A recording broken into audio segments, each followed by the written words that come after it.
Hey guys, it's Luca from foilmagiccards.com, and today I want to talk about the risks of investing in magic cards in general, just any magic cards. And you guys are lucky because I'm pretty much the perfect person to tell you about this because I've lost so much money in so many different ways investing in magic cards.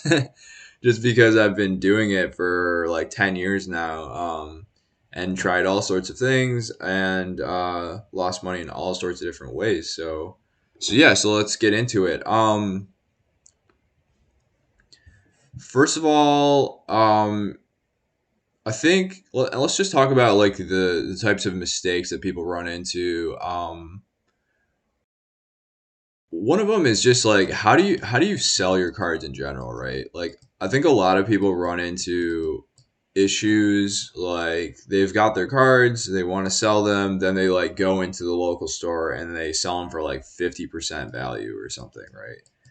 Or they go on eBay. Like, how do you sell your cards? And this is very important because if you're not getting close to 100% value for your cards, obviously any investment you make is going to lose you money.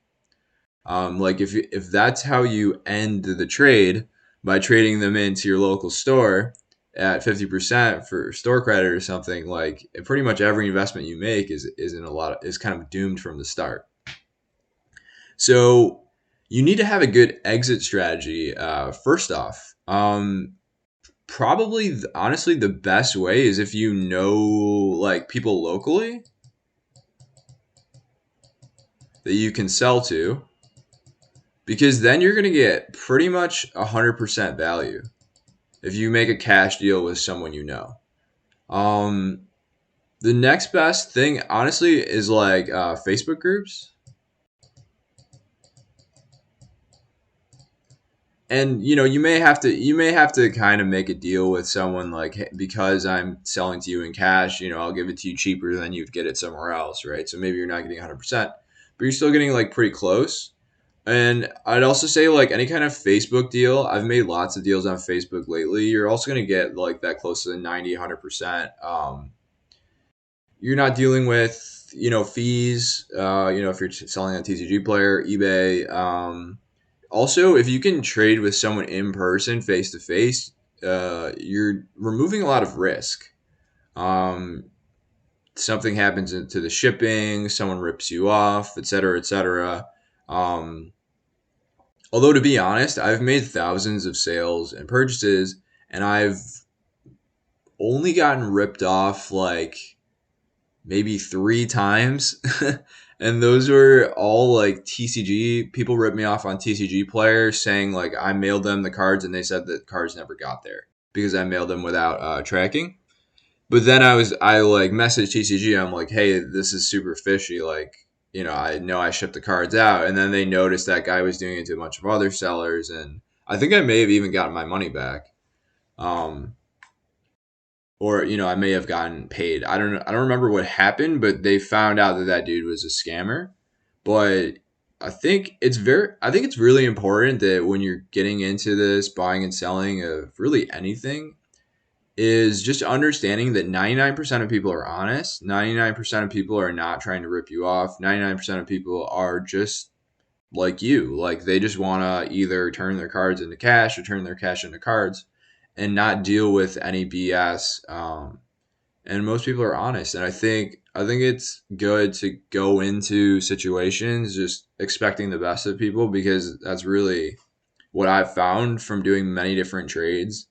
Um, and yeah, life just gets a lot smoother, I think, when you expect the best from people. But anyways, uh, trading with people on Facebook or locally, that's going to be like your ideal thing. Okay, but what if you can't do that? Because sometimes it's hard to find someone, um, and that's when you're gonna turn to the eBays and the TCG players, TCG player. I also sometimes I do PWCC. That's for graded stuff. And who knows, maybe more of these types of platforms will come out in the future. But for these, you're gonna get closer to like 80% to 85%, right? which is reasonable if you're buying a card and it doubles in value, and then at the end you're only getting 80-85%, so you're getting like a 20% cut off the top. You're still making some money. It's not bad, and that's how, honestly, that's how I sell most of my cards, because it's hard to consistently find a local deal or a Facebook deal, depending on your level of patience, depending on your kind of cash flow needs. Um, but I think you want to be using one of these systems. If you're not using one of these systems to sell your cards, then you're in a lot of trouble. Uh, and TCG Player is way more of a hassle than eBay, because with eBay is kind of set up that anybody can just sell their stuff at any time. TCG Player, you need to make a seller account, and but maybe it's not that hard. I don't know. But I do notice that people who haven't yet sold on eBay or TCG Player are more comfortable selling on eBay than they are starting a new TCG Player account. So I've noticed most people do that, but maybe it's not warranted to be so afraid of making a seller account on TCG Player. So okay, we've gotten that out of the way. So that's probably maybe one of the biggest risks is people don't know how to sell their cards. So right off the bat, we've talked about one of the risks.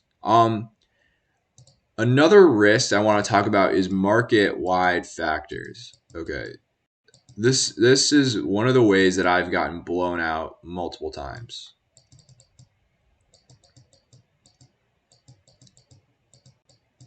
So I think for me, the most famous example was when I was investing in Gideon on Match. So this was like Battle for Zendikar.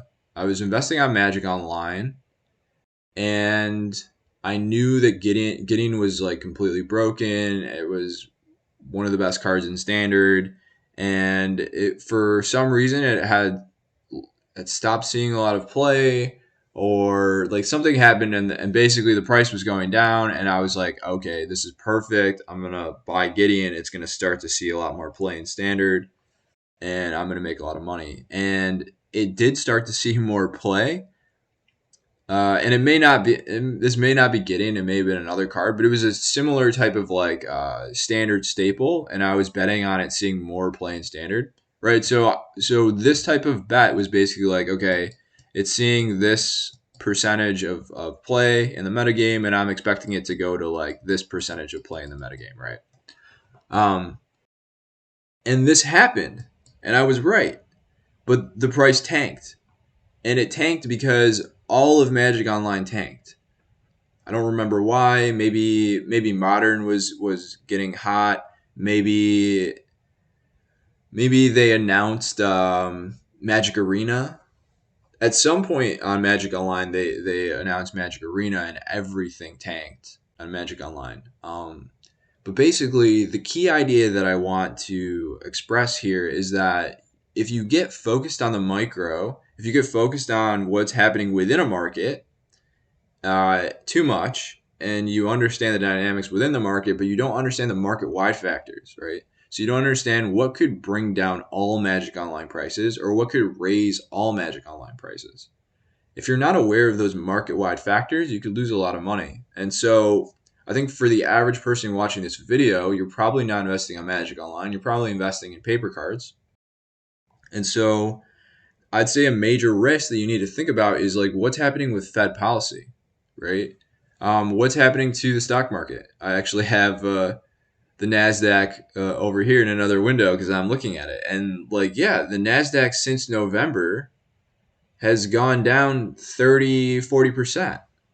That has a huge effect on Magic prices, right? So understanding, is the NASDAQ is it overheated? Do I think it's going to drop, right? And usually this is related to Fed policy, right? So like a tightening of Fed policy is what's causing the NASDAQ to drop. And, also the opposite happened, right? So if you go back to, I think this should be March 2020, the NASDAQ's at 80, and it rallied all the way up to 200. That's because they loosened Fed policy. They pumped liquidity into the system. They passed out checks to individuals and businesses, and that had a huge effect on the prices of Magic cards. So these are the market-wide factors, and if you don't understand them, it's a huge risk, and you get this sort of thing here, right, where you get these crazy drops, and it will have an effect on Magic prices. Um, Depending on what type of Magic card, it'll have a different type of effect. I think if I had to guess, these types of drops in the Nasdaq would have less of an effect on, say, like modern, standard, like the new cards, and have more of an effect on the old cards. So if you're investing, if it's more of like a collectible investment, it'd be more correlated to this sort of thing. But you want to understand market-wide factors, so that's a risk. What are some other risks that I can think of? Oh, like fake cards. But this is not, again, I think it pays to assume most people are honest, and so most people are not going to sell you fake cards. But this is a potential risk. Or I'll put, also condition can be a risk. Like, and this actually happens a lot right now on TCG Player. You buy a card and it's supposed to be near mint foil, and it's actually like LP or MP. Um, and you can lose a lot of value because MP LP could be worth 60% of the near mint version, and so you just lost 40% value. And so yeah, you want to protect yourself against condition.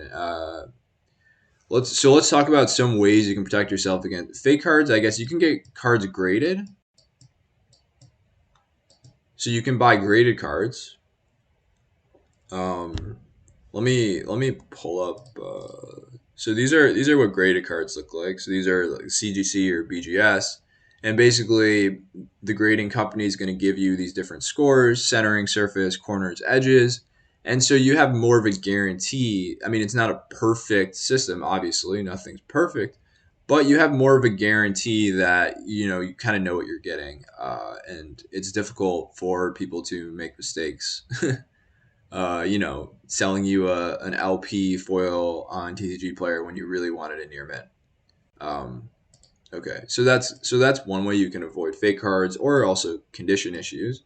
But for the average Magic investor, the average Magic player, they don't deal with graded cards; they're dealing with raw cards. So actually, if you want to avoid condition risks, buying from TCG Player. So this is kind of counterintuitive because I've found the most issues with TCG Player. It is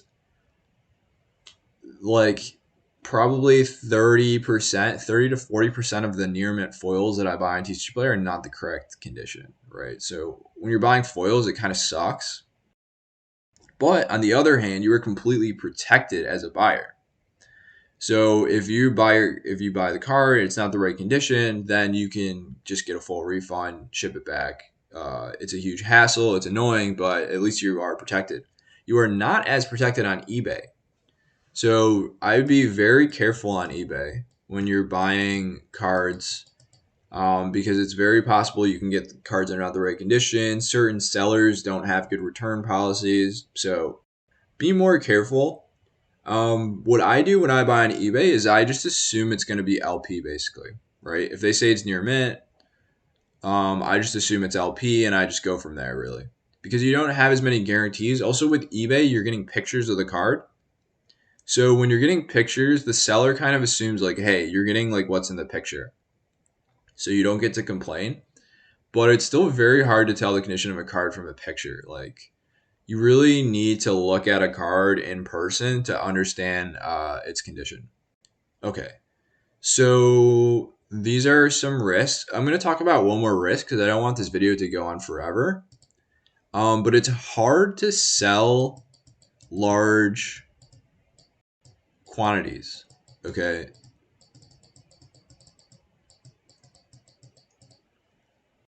Uh, hard.